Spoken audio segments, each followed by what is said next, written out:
1. Basically everyone has heard of Jesse James. Slightly more obscure is Belle Starr, an outlaw from the same Wild West era, albeit one without the name recognition of James and his gang, with whom she had some ties. In her time she was known as the Bandit Queen and the Petticoat Terror of the Plains. Perhaps most interestingly of all, she was murdered and her murder remains officially unsolved to this day. Her birth name was Myra Maybelle. Surely her family mostly knew her as May, and she hailed from Carthage, Missouri. Although a prosperous farmer in the region, her father was considered the black sheep of his prominent, old-stock Virginia family. In fact, her father had been divorced twice when she came along, scandalous at the time. Starr was the daughter of his third wife, who had family ties to the Hatfields of the famous Hatfield-McCoy feud. The family moved to Texas in 1864, after the town of Carthage was attacked by a Union offensive during the war between the states. Her brother, a Confederate sympathizer, was killed in a raid on a house and is rumored to be one of the famed Quantrill's raiders, whose former members eventually became the James Younger Gang. Her father's handsome trade as an innkeeper. His personal wealth was estimated to be about $10,000, which was quite a lot of money in those days. Was likewise destroyed in this sack of Carthage. It was in Syene, Texas, or at least this is what the legends say, that she first threw in her lot with criminal gangs, including the James Younger Gang. She knew both Jesse James and the Younger brothers from back in Missouri, having reconnected with them during their criminal career in Texas. It wasn't just that the inn was burned down that caused them to flee.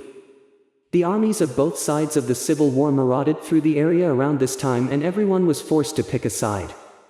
Thus, personal reprisals from one side against the other were very common, and even if her father had been able to rebuild the inn, the family wouldn't have been safe as they were prominent Confederate sympathizers in the town at the time. Indeed, Belle's father enthusiastically supported his son's decision to ride with Quantrill's men. Starr married Jim Reed, a former member of Quantrill's raiders who later was a party of the James Gang. Legend has it that they were married by another member of their gang while they were both on horseback. She had had a crush on Reed since she was a teenager. In keeping with the rest of her life story, she first met Reed during a bank robbery in 1866. The pair had a daughter together named Rosie Lee, who they called Pearl. It is sometimes rumored that Pearl's father was not Reed, but instead Cole Younger. They had a second child, named Eddie, in California in 1871, after they fled there because Starr was wanted for murder. The pair split up when Reed met another woman. After moving back to Texas, Reed tried to go straight by working the land, but quickly fell in with the Starr clan, a family of Cherokee extraction who would steal anything that wasn't nailed down, but had a predilection for big-ticket items like horses, cattle, and whiskey. Reed was killed in August 1874, in Paris, Texas, where he was attempting to settle down with his new family. Belle Starr reportedly refused to identify the body, so as to deny his killer the reward he was entitled to. After his death, Belle was left totally destitute, which is likely why she returned to her previous life of crime. Starr was allegedly married to Cole Younger's uncle Charles for 3 weeks in 1878, however there is no evidence we have to substantiate this. It's one of those things that's simply part of the legend. We do, however, know that she married Sam Starr of the Starr clan, and the pair moved to Indian Territory together, which was in present-day Oklahoma. The pair continued their criminal activities there for a decade before law enforcement finally caught up to them. In the meantime, in addition to their lucrative trade in stealing horses and cattle, the Starrs' ranch was known as the premier hideout for outlaws. Jesse James himself stayed there for several months. During this time, it was Belle, not Sam, who was the mastermind behind the gang. This is likely a fabrication to sell newspapers, rather than actual fact. The notion of a beautiful woman leading gangs of outlaws was popular at the time and definitely moved units for the burgeoning newspapers that covered Western outlaws. In 1883, justice finally caught up with Belle and Sam. A lawman by the name of Bass Reeves, the first black deputy U.S. Marshal west of the Mississippi, charged the pair with horse theft, a very serious crime at the time. The hanging judge Isaac Parker heard their case in Fort Smith, Arkansas. She was convicted and sentenced to 9 months, served in Detroit, Michigan, where by all accounts this outlaw became a model prisoner. Sadly, Sam, who is thought to be the love of Belle's life, was killed in a shootout with lawman Frank West, who was Sam's cousin, in December 1886. She later married his cousin Jim July Starr, who was 14 years her junior, so that she could remain on Indian land.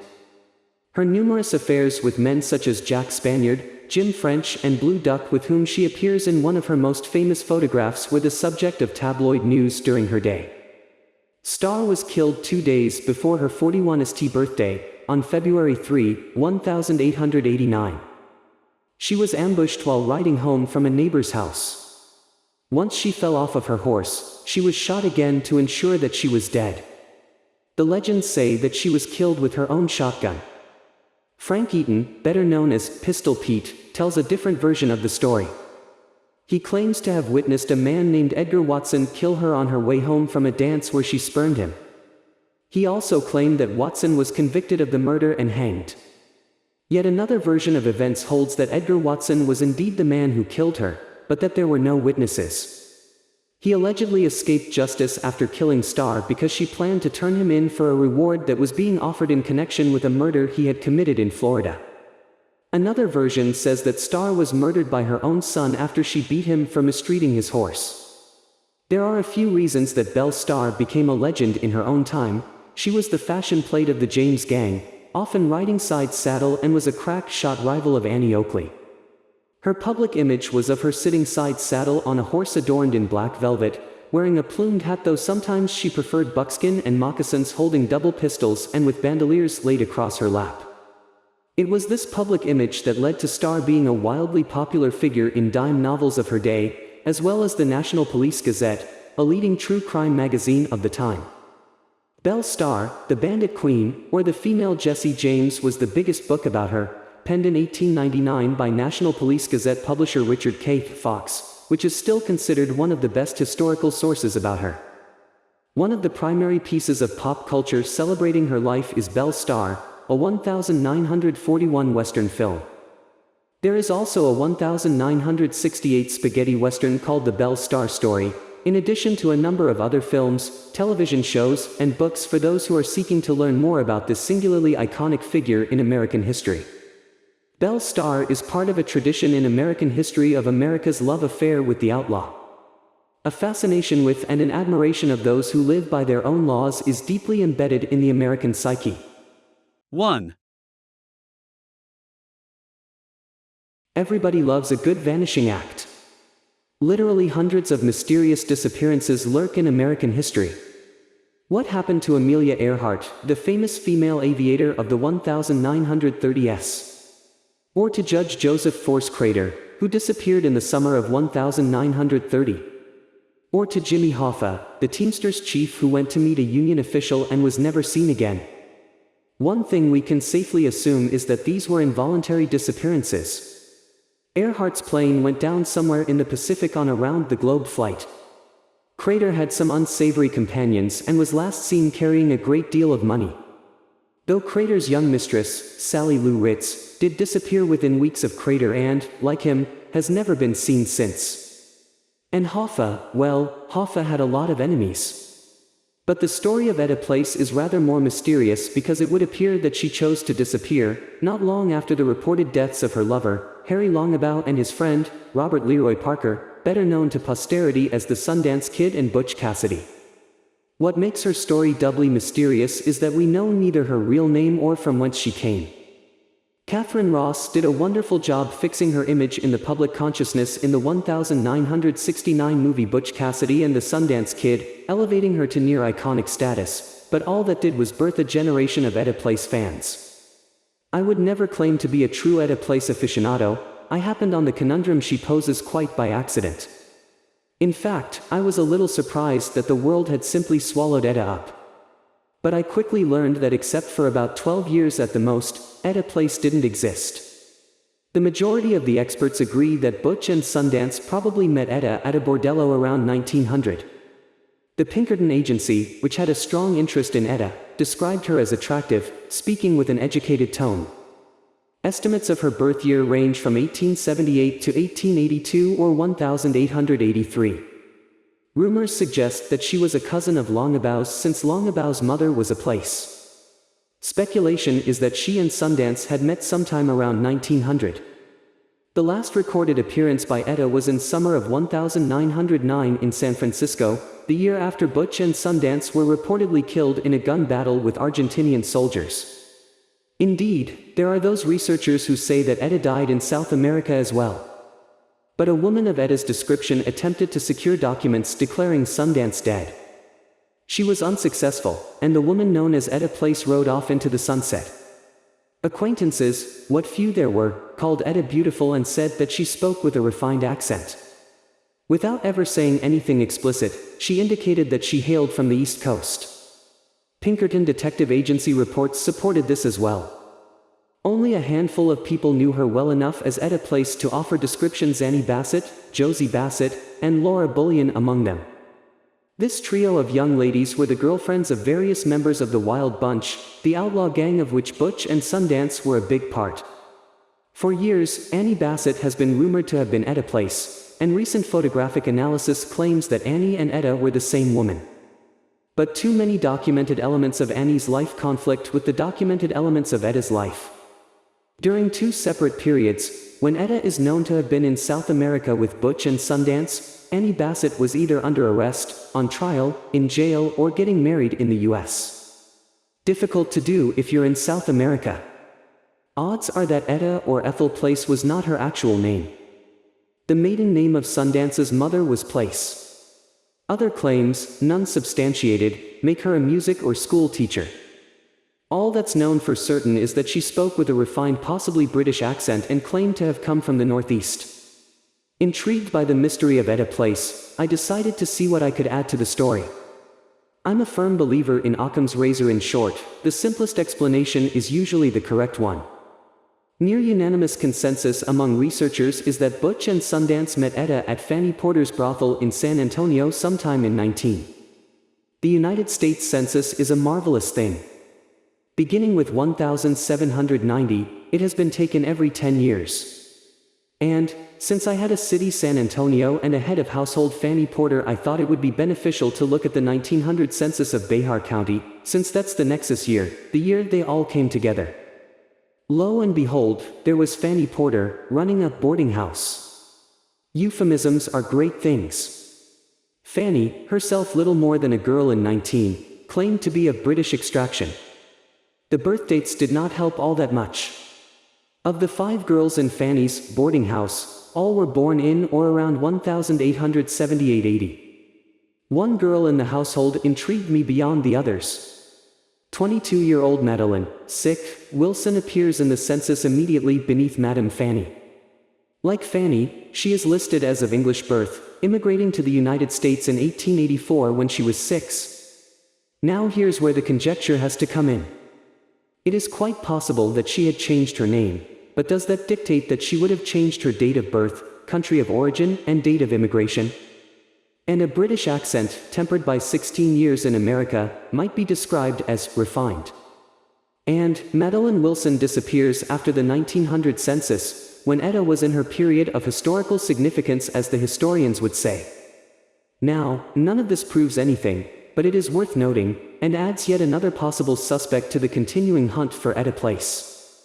At one point, a woman named Eunice Gray, who appeared in Fort Worth, Texas, running a brothel in the mid-20th century, was a candidate for Etta Place. Eunice once told a friend that she had been in Fort Worth since 1901 except for a trip to South America. And records were produced later that showed that Eunice had been in South America at roughly the same time as Etta Place. Eunice died in a fire in 1962. But researchers have recovered photos of Eunice that, when compared with known photos of Etta, prove definitively that Eunice was not Etta Place. Perhaps Madeline Wilson is a stretch, but Etta Place did exist. And Madeline Wilson, the young prostitute from Fanny Porter's, is an intriguing possibility. 1. Thomas Edward Blackjack Ketchum was born on October 31, 1863, in San Saba County, Texas. His father, Greenberry Ketchum, Sr. died at 48 when Tom was only 5. His mother, Temperance Catherine Wydick Ketchum, suffered from blindness before she died when Thomas was just 10. Both are buried at China Creek Cemetery in San Saba County, Texas. Thomas was the youngest of 8 children, 6 boys and 2 girls. Tom's older brother, Greenberry Jr., became a wealthy and well-known cattleman and horse breeder. Another older brother, Samuel, married and had 2 children but left his wife when their son was only 3. Tom and Sam worked as cowboys on ranches throughout West Texas and northern and eastern New Mexico. On their many cattle drives, they quickly learned the territory and the settlers and ranchers in the area. In 1892, Tom Blackjack, his brother, Sam, and several other outlaws learned that an Atchison, Topeka and Santa Fe Railroad was en route to Deming, New Mexico, with a large payroll. The gang set up to rob the train just outside Nut, New Mexico, a water station about 20 miles north of Deming. The gang stopped the train, holding it up at gunpoint, and made off with about $20,000. During the robbery, the conductor had sneaked away, making his way to Nut, where he telegraphed for help. Soon, a posse from Lake Valley, 18 miles to the north, was on its way. However, by the time the posse arrived, the gang was well hidden in their safe house, and Blackjack soon slipped into Arizona. The $20,000 was never found. On December 12, 1895, Tom and several other men shot and killed John N. Jap Powers, a neighbor in Tom Green County, Texas. Tom later admitted to participating in the murder but claimed he was paid to do it. After this episode, Tom and Sam hightailed it out of Texas back to New Mexico. While in New Mexico, the Ketchum gang was well known at many of the dances, social functions, and saloons in northeast New Mexico. These well-mannered young men, riding good horses, flashing plenty of money, and claiming to be cowboys, would arrive at the local functions where the women were enraptured by their manners. They were known to have frequented several establishments in Elizabethtown and Cimarron, specifically Lambert's Inn, now the St. James Hotel. Not until later, when they were captured, did townspeople learn these young men were members of Blackjack Ketchum's outlaw gang. After leaving Texas in late 1895, the brothers worked at the Bell Ranch until sometime in early June 1896, when they quit, stealing supplies from the ranch before they left. On June 10, they showed up at the small settlement of Liberty, New Mexico, north of present-day Tucumcari.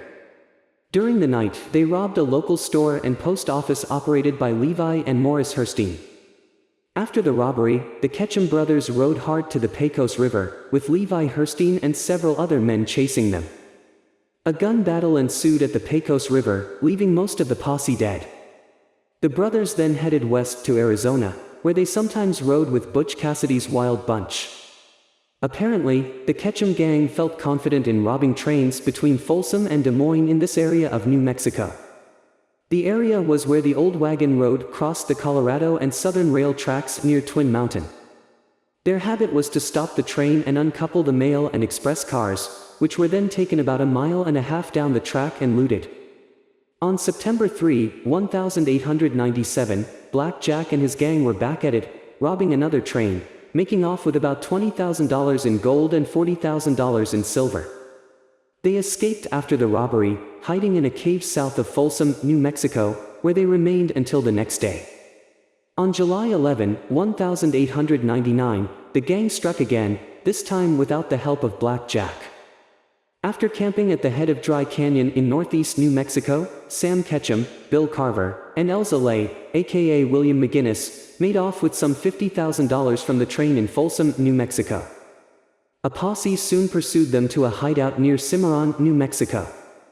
The outlaws were better armed with high-powered rifles and smokeless powder, while the posse had conventional black powder guns, the smoke of which gave away their positions. Sam Ketchum and McGinnis were both wounded in the gun battle and captured. The posse fared even worse, with 2 members, including Sheriff Edward Farr, killed and another posse man injured. Sam was taken into custody but developed gangrene from his wound. On July 24, 1899, he died in the Santa Fe Penitentiary and was buried in the Odd Fellows Cemetery. On August 16, Elza Lay was arrested and was later tried and convicted for the murder of Ed Farr and sentenced to life in prison. Carver escaped to ride with the Wild Bunch. In the meantime, Thomas "Blackjack" Ketchum, unaware of the fate of his brother, Sam, made a final solitary attempt at train robbery on August 16, 1899. Waiting in a cave south of Folsom until after dark, he rode to where he intended to rob the train. Boarding the train from the blind side of the baggage car, he planned to force the train to stop, where he could disconnect the mail and express cars from the rest of the train. But Blackjack's best-laid plans were doomed to fail eventually. He crawled into the engine and drew his pistol on the engineer and fireman, forcing them to stop the train. However, he had miscalculated the stopping point on a curve, leaving the train in a cramped position where it was impossible to uncouple the cars. Conductor Frank Harrington, whose train was being held up for the third time, had finally had it. He took his shotgun to the baggage car and carefully opened the door, pointing the gun at Blackjack. However, Tom was too quick for him and shot at the conductor, just barely missing Harrington.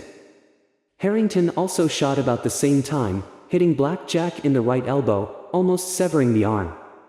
Tom fell backward out of the train and down the bank. Harrington ordered the engineer and firemen to move the train as fast as possible. Resuming the run, the train stopped at each station, reporting the would-be robbery and sending word for law officers to look out for a badly wounded man near the hold-up scene. Ketchum later reported, "I tried a dozen times to mount my horse but was too weak to do it." Weary and dizzy from the pain, he sat down to wait for the posse. Early the next morning, as the sun rose, a freight train heading from Folsom passed the robbery scene. A man was seen about 100 yards from the train, waving his hat on the end of his gun as a signal.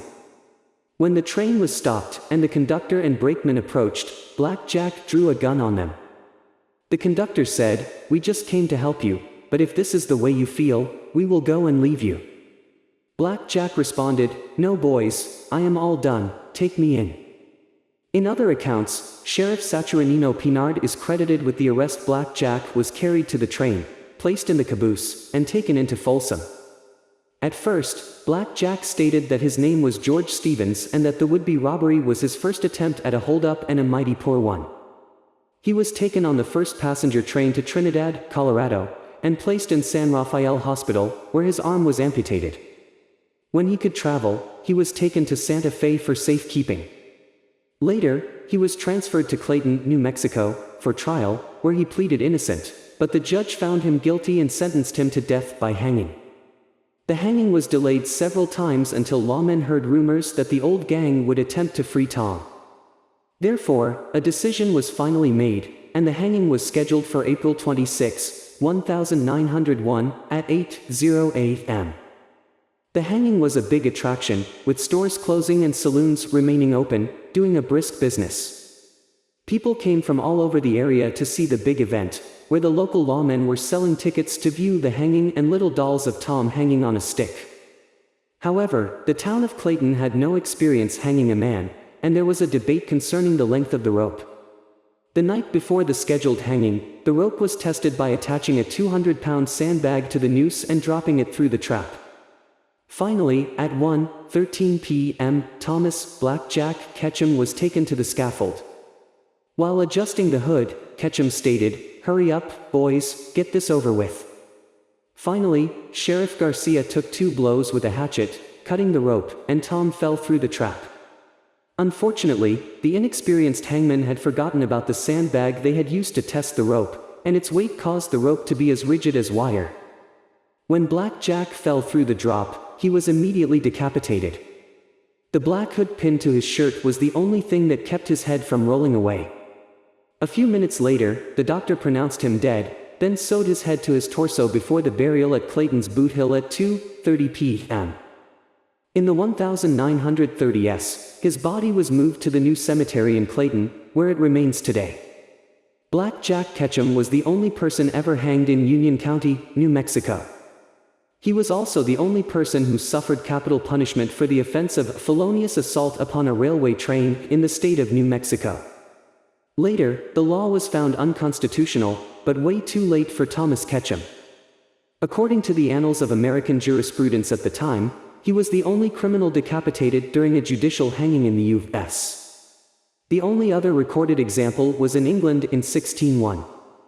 Later, the same thing occurred at the hanging of one Eva Dugan at the Pinal County, Arizona prison in 1930. 1. Crater Lake, Oregon's only national park, has a worldwide reputation for scenic beauty, which it richly deserves. But the park has another interesting characteristic, and it's one that few of the millions who have flocked to the park over the years have realized. It's lethal. With fairly depressing regularity, visitors to the park fall off cliffs, get caught in snowstorms and crash their cars into deep ravines. Airplanes and helicopters fall out of the sky. And as if that weren't enough, far more homicides have played out there than you might think. Of the fatalities at Crater Lake, some of the most interesting, and mysterious, are the ones that left skeletons behind. In the summer of 1970, a man named Dave Payne Baker got a job as a seasonal ranger at Crater Lake. Over that summer, he heard about an interesting but little-known sight in the park, a dark blue Grumman F-6F Hellcat fighter that had crashed there a month or two after World War II ended. The old Navy fighter had hit hard, and everyone assumed the pilot was long dead. One of its machine guns was embedded in a cliff face, and the blue wing with its white star insignia was clearly visible through the underbrush. It was a relatively short and very doable hike to go see it. So Payne Baker, on his day off, pulled his boots on and set out. But Payne Baker got lost while searching for the crash site. Rather than just continue hiking and hoping for the best, he sat down on a log to think through his options for what would most likely get him back to civilization. And while he sat and thought, he suddenly got the feeling somebody was watching him. He looked up and locked eyes, or, rather, eye sockets, with a human skull that was staring at him from under a nearby log. I have been unable to find any description of how Payne Baker reacted in that moment, but it was probably a pretty dramatic scene. After all, it happened at a moment when the young ranger had just realized he'd gotten lost in a fairly dangerous wildland, and he was already fighting the urge to panic. In any case, Payne Baker did find his way back out of the forest a short time later, and he brought the skull with him. The chief ranger wasn't too happy with me when I talked to him in his office and pulled the skull out of my pack and put it on his desk, Payne Baker recalled later, during an oral history interview. A Whidbey Island Naval investigative team came to the park a few days later. The Navy authorities identified the skull using dental records. It was 22-year-old Ensign Frank Lupo, no relation, as far as I've been able to learn, to the teleplay writer who co-created The A-Team and Riptide and produced Walker, Texas Ranger. Lupo, a New Jersey native, had been part of a squadron of 7 Hellcats flying from Redmond to Red Bluff, California in December 1945.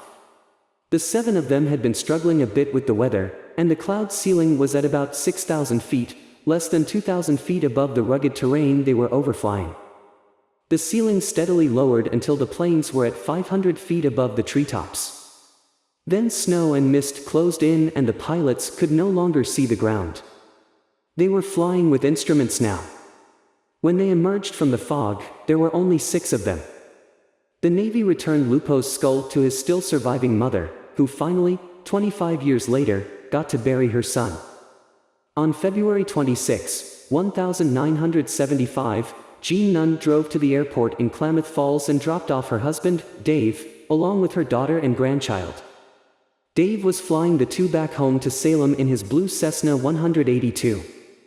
2 17-year-old student pilots, Jim Pryor and Matt Perkins, were coming along for the ride to pick up some flight hours.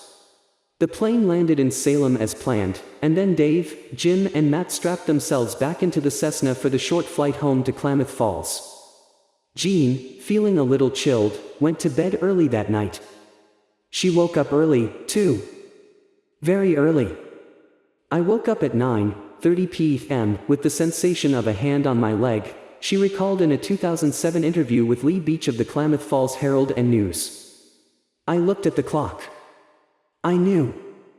I called the airport and told them the plane had gone down at 9:20 p.m. and he had died at 9:30. They confirmed they had lost the plane off the radar at 9:20 at 11,000 feet. Jean may have known, but nobody else did. Search parties hunted for the wreckage in vain. People speculated that it might have gone down in the lake. Then, 7 years later, on July 5, 1982, a hiker just outside the park boundary, near Huckleberry Campground, spotted what looked like the badly mangled wreckage of a small airplane. Approaching, he found 3 skeletons slumped inside the cabin. Gene had been right. Investigators soon confirmed it was Dave, along with Jim Pryor and Matt Perkins, by looking in their wallets. Inside Dave's, they found a folded piece of paper on which he had written, "Lose not thine airspeed, lest the ground rise up and smite thee." Decades later, Jean published a book about her spiritual journey through the trauma of losing her husband. It's titled, "We Fly Away." In 1974, 19-year-old Charles McCullers left his home state of Virginia for an extended vacation, a hitchhiking and bus riding tour of the country. Leaving his beloved Volkswagen at home and taking his camera equipment, he hit the road. Charles was a dedicated photographer and he had some really good stuff, good for 1974, anyway. Late January of '75 found McCullers in Eugene, Oregon, staying for a few weeks with a friend. Then he left on a short excursion, hitchhiking to Crater Lake to take winter photos, planning to come back to the friend's house 2 days later. He never did. The FBI got involved. Charles's father dropped everything and flew to the West Coast and spent the whole summer camped at Crater Lake, searching and searching for his son. No trace. No trace, that is, until a full year later, at the end of the season. 2 hikers took a wrong turn and ended up in a little traveled canyon, where they found an old dirty ripped backpack with a car key in the side pocket, the key to McCullers' Volkswagen back home. Park rangers got a horse patrol out right away, and after just a few hours they found what was left of Charles. And here's where the story gets a little weird, and more than a little sinister. Charles's body was found a full 12 miles from the trailhead, and on the day he disappeared, there were 7.5 feet of new snow on the ground. If you've ever broken trail in skis or snowshoes, you know what's wrong with that picture. How did this kid cover 12 miles in 102 inches of fresh powder? It's simply not humanly possible. That much powder would be impossible for even a snowmobile to get through. The second weird thing was the condition of the skeleton. There were foot bones in the socks, but Charles's jeans were empty except for the broken off ends of his shin bones sticking up. The jeans were unbuttoned. And the rest of him was gone, as if melted away. They found the crown of his skull about 12 feet away, nothing more. They never found a shirt. They never found his coat. They never found his boots either. Just an empty pair of pants sitting on a log, with socks and foot bones inside. Now granted, people do weird things when they're hypothermic. Like decide they're too hot and strip. Or maybe even pull off their boots and slog around in the snow in their socks. Also, the fact that only his feet were there isn't too surprising. Food is rare in the high Cascades in wintertime. Charles probably got a whole family of foxes through the winter. But the 2 really unusual things here are the location, and the missing clothes and boots. Oh, and one more thing, Charles was there to take photographs, right? He had some pretty sweet equipment for 1974. None of it was ever found. No money was found either. If only those broken off shin bones could have talked to us. What do you think they'd say? I bet they'd say something like this. I hitched a ride with this creepy guy who stole my camera equipment and money and shot me in the head. Then on a clear day in the dead of winter he hauled my body into the remotest part of Crater Lake, took my shirt and boots off and set me up on a log and left, figuring the animals would destroy the evidence by spring. And hey, I guess it worked, because the cops ruled my death to be from natural causes. My dad doesn't buy it though. Yeah, okay, so that's one theory. But really, nobody will ever know. Except, maybe, if I'm right, maybe one person knows. 1. Pearl Hart stroked her pet wildcat as she leaned back on the bunk in her cell in the courthouse in Tucson, Arizona territory. It was 1899, and she was the most infamous woman in America. Pearl and her male companion had held up a stagecoach, disarmed the driver and passengers, and stolen their money and guns. They escaped on horseback, but were captured after a long manhunt in the remote high desert. Her story made newspaper headlines, for in an era when a woman's role was primarily domestic, Americans were simultaneously shocked and thrilled by the concept of a real woman bandit. Journalists and cameramen flocked to the jail, seeking interviews and photographs. They found her a walking contradiction, a petite, attractive young woman who could alternately act like a street ruffian or a feminine ingenue. She dressed in rough cowboy's clothing and carried a pair of 6 guns. Pearl Hart talked tough, smoked cigarettes, drank liquor, used morphine, and had sex with countless men. At the same time, they saw that she was extremely bright, well-spoken, and a voracious reader. She could knit, sew, and write poetry, yet also shoot straight with a heavy Colt's revolver.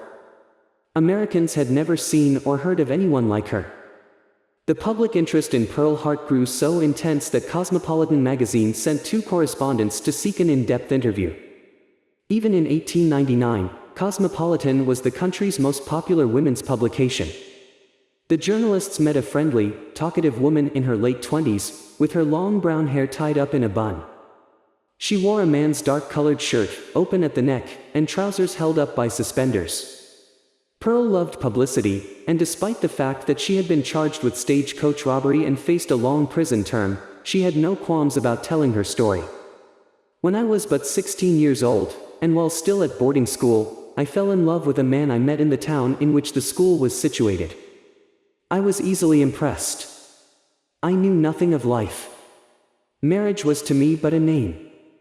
It did not take him long to get my consent to an elopement. We ran away one night and were married.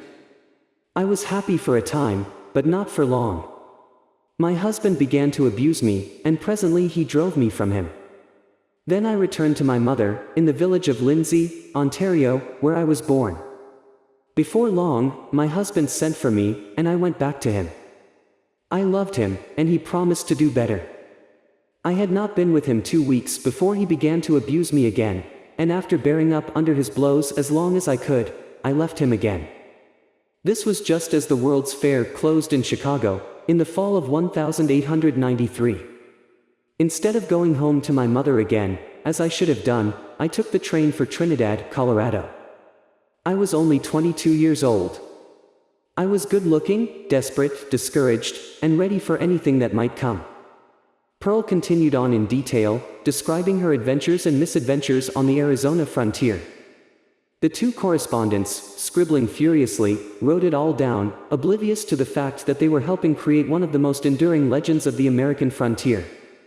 For although Pearl Hart was the West's most notorious woman bandit, her true story has long been lost in the mists of the past. Her personal history is thoroughly obscured by legends, many of them created by Pearl herself. For the next century, newspaper reporters, magazine writers, and historians repeated, and even invented, countless wild tales about her. She was the West's first woman stage robber, she was the West's last stage robber, she was the daughter of a wealthy Canadian family, she was a virtuous schoolgirl in Phoenix, she performed with Buffalo Bill Cody's Wild West show. Even her identity has been the subject of controversy. Her real name was Mrs. Frank Hart, Pearl Bandman, Caroline Hartwell, Pearl Taylor, Mrs. E. P. Keel, Mrs. Earl Lighthawk, and Pearl Bywater. She was born in Canada, Ohio, and Kansas. Her husband was Bret Hart, Frederick Hart, Frank Hart, William Hart, James Taylor, Dick Baldwin, Harry Boardman, Joe Boot, and Calvin Bywater. But most of that is not true. The tales she spun in the Tucson jail have confounded authors, researchers, and historians for the last 120 years. Although Pearl Hart has been featured in hundreds of magazine articles and books, not one of them comes close to an accurate depiction of her life. But now, modern digital newspaper archives and genealogical data banks have provided the key to unraveling the mysteries of Pearl Hart's career. Her authentic story is alternately romantic, exciting, and disturbing. For the truth is far more fascinating and instructive than the myths spread by popular writers, casual researchers, and deliberate fictioneers. Pearl Hart was a woman far ahead of her time. She was self-reliant, adventurous, unconstrained by convention, and sexually liberated. Those attributes were extremely rare for a woman in the 19th century. Then, few women worked outside the home. They dressed modestly, raised children, cooked, cleaned, and managed the household. In rural America, they helped tend the family farm and often labored next to their fathers or husbands in the fields. In urban areas, there were more opportunities for employment for women, as domestic workers in middle and upper class homes, as seamstresses in dress shops, and as mill girls in factories and textile mills. And despite such work obligations, women were still expected to marry, bear children, and be the bedrock for moral, religious, and familial stability. In the American West, most pioneer women and girls came to the frontier with their fathers, brothers, and husbands. Yet in frontier boomtowns, the first female arrivals were often prostitutes.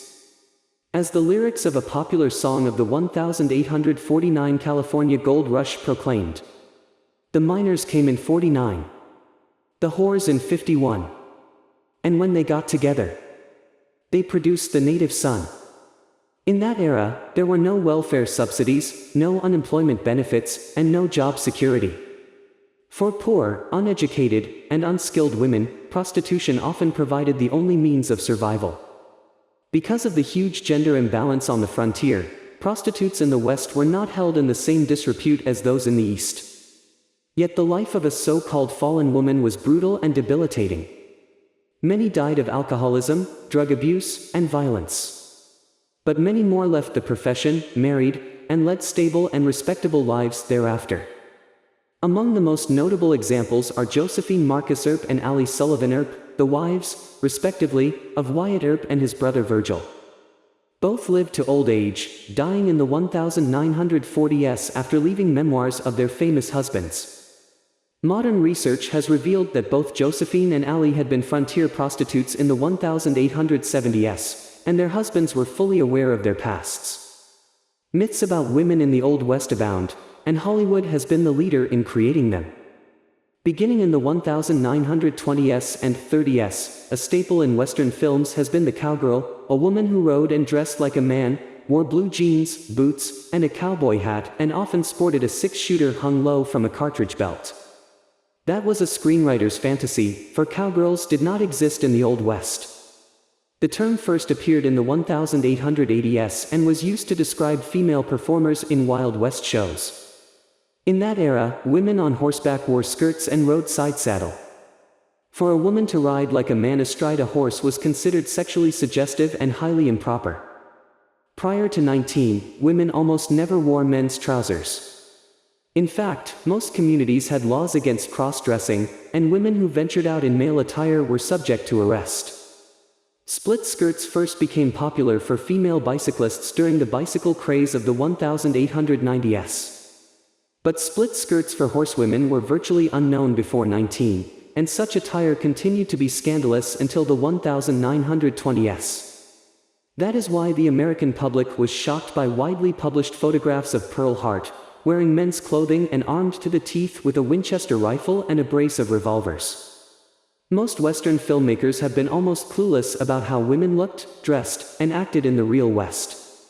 Since the 1920s, any Western movie can be immediately dated by the hairstyles of its actresses. In Westerns made in the 1920s, the women wear 1920s hairdos. In Westerns made in the 1970s, the actresses sport 1970s hairstyles, and so on. Unlike depictions in fiction and film, American women in the late 19th century did not exhibit long hair draping over their shoulders. A woman was expected to keep her hair up or wrapped in a bun, for it was considered immodest for a woman to display her flowing locks. Only her husband or her family were allowed to see her with hair to her shoulders, and then only when she was at home or preparing for bed. Thus originated the expression "let your hair down," meaning to relax and be oneself. And in the real West, women, even prostitutes, wore demure Victorian clothing, without the cleavage so often seen on screen. Contrary to Hollywood films, there was not a single female gunfighter in the history of the Wild West. That is not to say that women did not participate in gunplay. 19th century newspapers are filled with accounts of women from common prostitutes to upper-class matrons shooting each other as well as men. Love triangles and domestic disputes were the most common cause of such female violence. Television and movie westerns also frequently show supposed saloon girls drinking, gambling, and rubbing shoulders with men in bars. Such depictions are wildly inaccurate. Women in a saloon or gambling hall generally worked in a brothel situated upstairs. Respectable women were not allowed in saloons. If a woman stepped into a saloon or a card parlor, she would be immediately branded a prostitute and could never again show her face in polite society. The vast majority of women in the 19th century did not have sexual relations outside of marriage. They did not smoke, and they certainly did not use opium and morphine. They did not wear men's clothing, ride a straddle, or carry six-shooters. Pearl Hart broke all these taboos and then some. She swore, smoked, drank, robbed, rode hard, broke jail, and used men with abandon. The Old West never saw another woman like her.